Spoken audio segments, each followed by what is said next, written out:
आज म तपाईहरुलाई बीबीएस फर्स्ट इयर बिजनेस इंग्लिशमा पढ्नुपर्ने च्याप्टर आई वान्ट अ वाइफको चाहिँ समरी प्रेजेन्ट गर्न गइरहेको छु।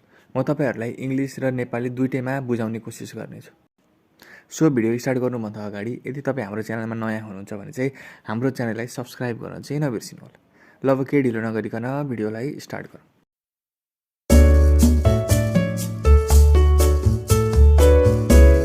I Want a Wife by Judy Brady. Judy Brady in this essay says that she needs a wife. After that, she tells us why she is in the need of the wife. She gave us a very strong reason for the need of the wife. While giving us a reason, she has given us the definition of the wife in a great details. While giving definition of wife, she has listed all the duties of wife in 5 general categories. जुडी ब्रेडी भनेको चाहिँ एउटा female writer हो। Female writer भए पनि उसले चाहिँ यो एसेमा के भनेकी छिन् भन्दाखेरि उसलाई चाहिँ एउटा वाइफ चाहिएको छ अरे। किन चाहिएको छ भन्दाखेरि चाहिँ उसले स्ट्रङ रिजनहरू चाहिँ देखाएकी छिन् अरे। उसले त्यो रिजन दिँदाखेरि चाहिँ वाइफ भनेको के हो त भन्ने कुरालाई चाहिँ ग्रेट डिटेलमा चाहिँ सम्झाउन खोजेकी छिन् अरे। उसले यो एसेमा चाहिँ वाइफको डिफिनेसनलाई चाहिँ लिस्टेड गरेकी छिन् अरे के को आधारमा, ड्युटिजको आधारमा, भनेको उनले गर्ने कामको आधारमा, र उसले केही क्याटेगोरिज पनि बनाएकी छिन्। क्याटेगोरिज के छ त भन्दाखेरि उसले यहाँ 5 वटा क्याटेगोरिज बनाएकी छिन्। फर्स्ट भनेको चाहिँ बेबी सिटर ड्युटी भनेर छ यहाँ। While doing babysitter duty, a wife is expected to look after all the children at the home. जब चाहिँ कुनै वाइफले चाहिँ बेबी सिटरको ड्युटी गर्दैछ भने चाहिँ उसले घरमा भएको सबै चिल्ड्रेनहरू यानी बच्चाबुच्चीहरूलाई चाहिँ हेर्नुपर्ने हुन्छ।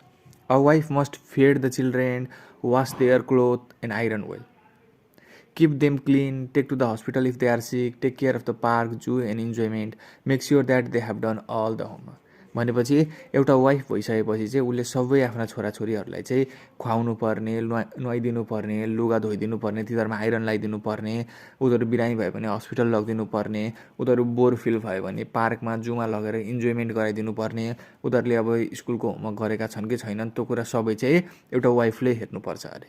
Along with doing all this duty, a wife must also work outside to earn money as well. यति सबै काम गरिसकेपछि पनि वाइफले चाहिँ के गर्नुपर्छ अरे, त्यो घरको श्रीमतीले चाहिँ के गर्नुपर्छ भन्दाखेरि बाहिर गएर काम गरेर पैसा पनि कमाएर ल्याउनुपर्छ अरे। जुडी ब्रेडीले चाहिँ एउटा वाइफको ड्युटिज भनेर चाहिँ बेबी सिटर ड्युटिज भनेर राखेको छ।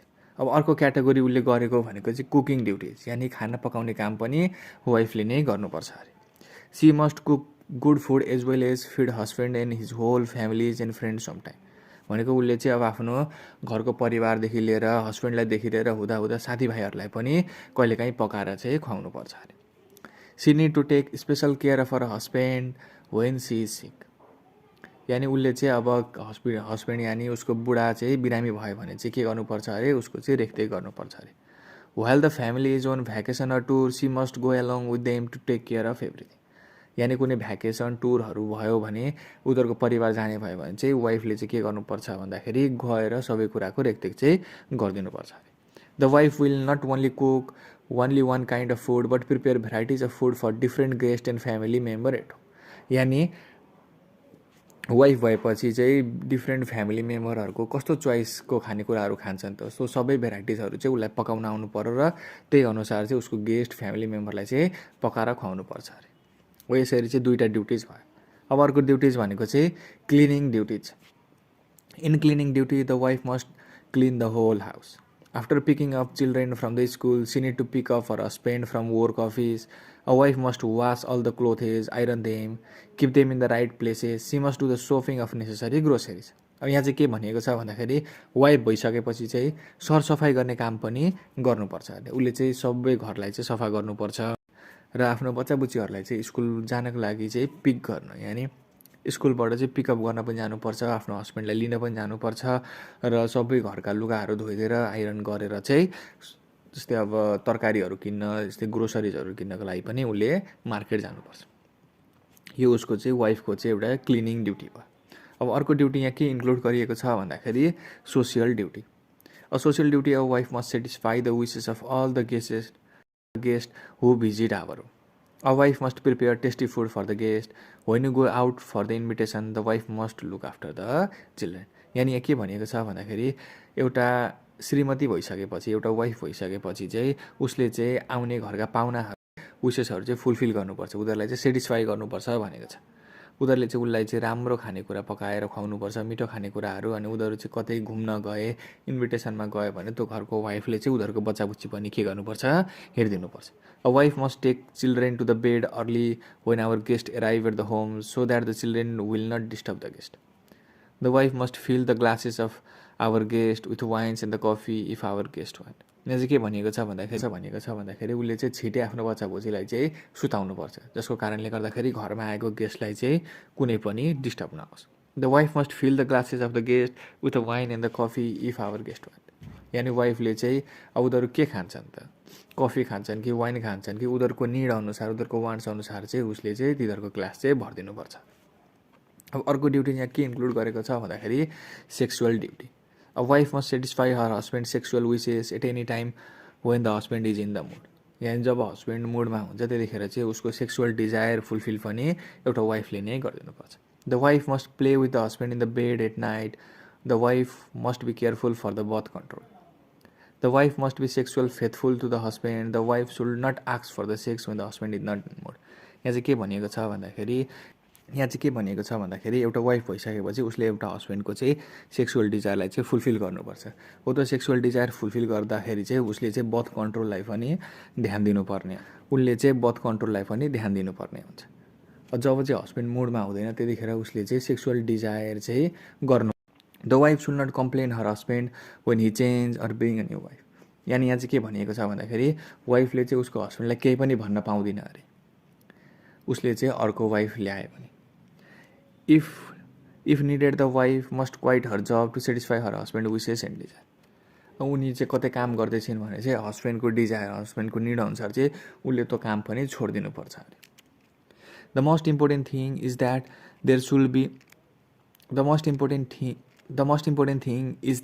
There should be exchange facility of the wife. यहाँ चाहिँ के भनेको छ भने श्रीमती साटासाट पनि गर्न सकिन्छ अरे। When the husband is fed up with his or her wife, or when he or she find more suitable wife, there should be exchange of her। यानी उसले चाहिँ राम्रो श्रीमती ल्यायो भने चाहिँ उसले अर्को श्रीमती पनि ल्याउन पाउँछ। यहाँ चाहिँ एक्सचेन्ज अफरको कुरा गरेको छ। The wife must leave the husband taking all the children away. त्यस्तो भइहाल्यो भने चाहिँ त्यो वाइफले चाहिँ सबै छोराछोरी लिएर चाहिँ जानुपर्ने हुन्छ। The husband must allow to have new wife. यहाँ चाहिँ के भनेको छ भने श्रीमानले चाहिँ अर्को श्रीमती ल्याउन चाहिँ पाउँछ। The given essay look humorous but the subject matter is very serious. यो हेर्दाखेरि चाहिँ यो एउटा एसे चाहिँ हास्यास्पद जस्तो लाग्छ, यानि हाँस उठ्ने जस्तो लाग्छ, तर यसको सब्जेक्ट म्याटर चाहिँ यसको भित्रको सब्जेक्ट चाहिँ निकै सिरियस। द एसे हाज successfully highlight the exploitation of women around the world. यो एसेले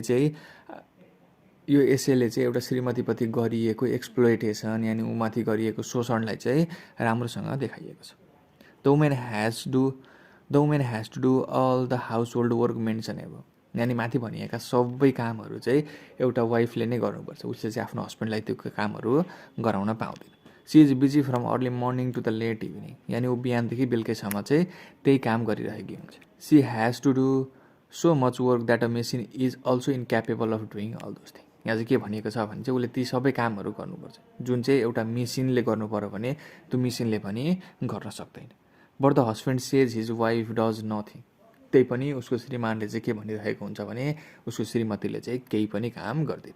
women around the world are hated, exploited, torture and not given the respect that deserve.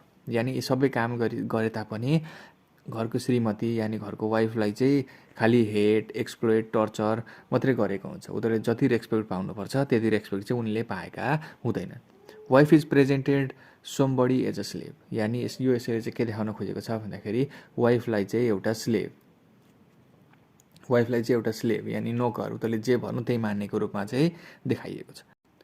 As a feminist activist the writer has raise the problem of exploitation of women around the world in this. एउटा चाहिँ feminist भएको कारणले गर्दाखेरि चाहिँ राइटरले चाहिँ यहाँ के कुरा उठाएकी छिन् भन्दाखेरि चाहिँ राइटरले चाहिँ आफ्नो एसेमा चाहिँ यसरी नै श्रीमतीहरूको, यसरी नै वाइफहरूको दमन भइरहेको छ भनेर चाहिँ देखाउन खोजेकी छ। अब यो एसेमा चाहिँ तपाईँले पोइन्ट टु रिमेम्बर यानि के कुरा चाहिँ रिमेम्बर गर्नुपर्छ त भन्दाखेरि फर्स्ट पोइन्ट भनेको in this essay the writer यानि female writer define who the wife is and says that she want a wife. उसले चाहिँ यहाँ के भनेकी छिन् भन्दा यो एसेमा चाहिँ ऊ फिमेल राइटर भए तापनि उसलाई चाहिँ एउटा श्रीमती चाहिएको छ, किन श्रीमती चाहिएको छ भन्दाखेरि श्रीमतीले चाहिँ त्यति धेरै काम गर्छन्, उसलाई चाहिँ काम गर्ने चाहिएको छ, त्यही भएर उसलाई चाहिँ वाइफ चाहिएको छ भनेको छ। She categorize of wife duty in 5 general category. उसले चाहिँ क्याटेगोराइज गरेकी छिन् के भन्दाखेरि वाइफको ड्युटीलाई कतिवटामा 5वटा क्याटेगोरीमा के भन्दाखेरि बेबी सिटर ड्युटी, छोराछोरी हेरिदिन्छे, कुकिङ ड्युटिज खाना पकाइदिन्छे, क्लिनिङ ड्युटिज घर सबै सफा गरिदिन्छे, सोसल ड्युटिज भनेको आएका गेस्टहरूको डिमान्ड पनि फुलफिल गरिदिन्छे, सेक्सुअल ड्युटिज भनेको उसलाई सेक्स डिजायर, हस्बेन्डलाई सेक्स डिजायर भएको बेलामा चाहिँ उसले चाहिँ त्यो डिजायर पनि फुलफिल गरिदिन्छ। Beside all this they should be the exchange facility when the husband is fed off with his or her wife he or she find more suitable. यदि पछि उसलाई उसको वाइफ मन परेन भने उसले अर्को वाइफ पनि ल्याउन पाउँछ। एक्सचेन्ज अफरको कुरा चाहिँ यहाँ गरिएको छ। The old wife must leave the husband taking all the children with him. यानि यदि त्यस्तो भइहाल्यो, उसलाई अर्को वाइफ ल्याउन मन लाग्यो र अर्को वाइफ ल्यायो भने पहिलेको वाइफले चाहिँ के गर्नुपर्छ, आफ्नो सबै चिल्ड्रेनहरू लिएर, आफ्नो छोराछोरी लिएर चाहिँ जानुपर्ने हुन्छ। दिस यसै highlight the gender inequality and discrimination of the women around the world. यानि यसले चाहिँ जेन्डर इनइक्वालिटी देखाएको छ। एउटा लेडिज एउटा वाइफप्रति गरिएको डिस्क्रिमिनेसनको कुरा चाहिँ यो यसैले हाइलाइट गर्न खोजेको छ। This is a so unequal role given to the male and the female by our society.